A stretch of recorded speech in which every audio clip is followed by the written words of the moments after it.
Halo semuanya, selamat datang di channel Edu Teknologi. Pada video kali ini, saya akan bahas sesuai dengan judul videonya, yaitu 4 dampak negatif penggunaan media sosial dalam kehidupan sehari-hari. Di era digital ini, media sosial memegang peranan yang sangat penting dalam kehidupan kita, mulai kita dari bangun tidur hingga kembali tidur lagi. Media sosial seringkali kita gunakan untuk mendapatkan informasi atau sekedar mencari hiburan di sekitar kita. Media sosial yang seringkali kita gunakan merupakan contohnya adalah seperti Twitter, Instagram, Facebook, WhatsApp, dan lain sebagainya. Pengguna media sosial tentunya akan memberikan dampak positif dan juga dampak negatif. Pada video kali ini saya akan memberikan 4 dampak negatif dari pengguna media sosial yang berlebihan. Tentunya kita tahu gitu ya, pengguna media sosial yang berlebihan akan memberikan dampak negatif bagi kita semua. Oleh karena itu saya akan membahasnya. Dampak yang pertama dari pengguna media sosial yang berlebihan adalah kita dapat menjadi orang yang cepat gelisah seperti itu ya. Karena ketika kita ingin mengupload suatu gambar atau tulisan, seringkali kita itu berpikir 2 kali sampai 3 kali, apakah tulisan yang kita upload ini sudah benar belum? Apakah gambar yang kita sudah upload ini sudah benar atau belum? Sehingga kita ada kecenderungan untuk gelisah setiap harinya. Lalu yang kedua merupakan dampak dari penggunaan media sosial yang berlebihan adalah kurang tidur. Berapa banyak dari kita yang seringkali membuka media sosial sebelum tidur dengan tujuan agar kita tidak tertinggal informasi-informasi yang ada di sekitar kita. Nah, kebiasaan ini tentunya akan berdampak buruk bagi kesehatan kita karena kurang tidur sendiri dapat memberikan kesehatan yang menurun, di performa kita yang menurun di kemudian hari. Dan selain itu juga kesehatan kita juga dapat terganggu dengan kurangnya tidur kita. Oleh karena itu saran saya untuk mengatasi masalah ini adalah kita bisa menjauhkan ponsel kita sebelum kita akan tidur.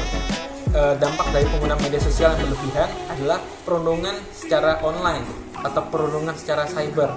Nah, seringkali kita mendengar dari berita banyak banget gitu ya kasus-kasus fitnah secara online ataupun pencemaran nama baik di online gitu ya yang dilakukan secara online. Banyak banget korbannya sehingga kita harus melakukan mengurangi penggunaan media sosial secara berlebihan gitu ya, karena jika kita menggunakan media sosial secara berlebihan tentunya akan memberikan dampak negatif kepada kita sendiri. Lalu dampak negatif dari penggunaan media sosial yang berlebihan yang berikutnya adalah kurang berkomunikasi dengan orang sekitar. Media sosial memang bisa mendekatkan kita kepada orang-orang yang jauh dari sekitar kita. Tetapi sebaliknya, media sosial juga bisa menjauhkan kita dari orang-orang yang ada di sekitar kita.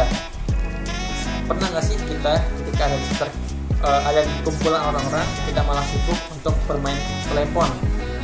Nah, memang itu dapat memberikan dampak negatif kita kepada orang-orang sekitar. Kita akan dijauhi teman-teman kita sehingga kita kesulitan untuk berkomunikasi dengan orang sekitar. Selain itu, dengan bermain ponsel secara terus-menerus, kita akan menurunkan tingkat kepercayaan diri kita ketika akan berbicara dengan orang lain.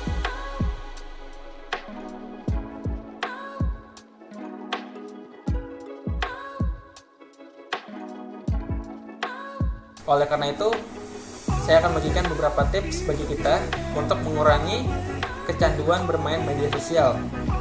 Yang pertama merupakan jauhkan ponsel dari sekitar kita. Langkah ini merupakan langkah yang paling penting untuk kita lakukan apabila ingin berhenti atau mengurangi penggunaan media sosial dalam kehidupan sehari-hari. Langkah berikutnya merupakan kita harus memahami peran teknologi dalam kehidupan kita sehari-hari sehingga kita bisa nih untuk mengetahui kira-kira penting gak sih kita untuk membuka teknologi terlalu berlebihan gitu ya. Ketika kita mengetahui penggunaan teknologi secara menyeluruh, kita dapat mengerti dan mengetahui bagaimana memanfaatkannya dengan lebih baik lagi. Lalu langkah berikutnya adalah kita dengan melakukan aktivitas fisik seperti berolahraga atau gym gitu ya. Kita keluar gitu ya, keluar rumah, jalan-jalan karena dengan kita melakukan olahraga kita dapat sedikit demi sedikit lepas dari penggunaan media sosial yang berlebihan. Lalu langkah yang terakhir adalah dengan membuat jadwal kita untuk lepas gitu ya dari penggunaan media sosial yang berlebihan. Oke, sekian dulu video kali ini. Jika ada yang suka dengan videonya, jangan lupa di like dan share video ini ke teman-teman semua supaya banyak teman-teman kita yang terbantu